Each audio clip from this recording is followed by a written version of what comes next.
Ventura said, "I thought we were monogamous."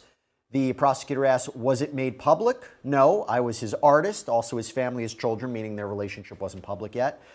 "Who was linked to him publicly?" "Kim Porter," Miss Ventura responds.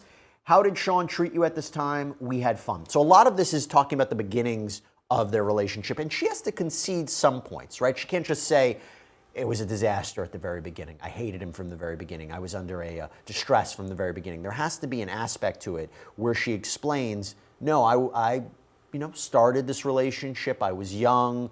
I was excited, but then it devolved," right?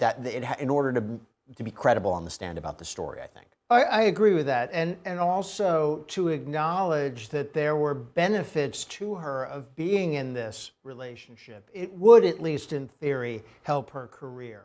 It would get her to meet people that she otherwise wouldn't have been able to meet. So all of that is true. There's nothing wrong with her conceding that, because none of that justifies being dragged down a hallway and beaten.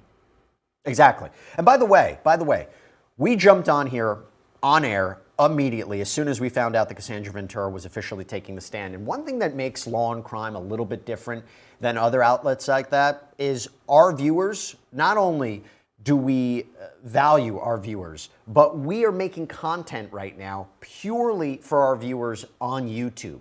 We want to give you the most up-to-date information about this case in real time.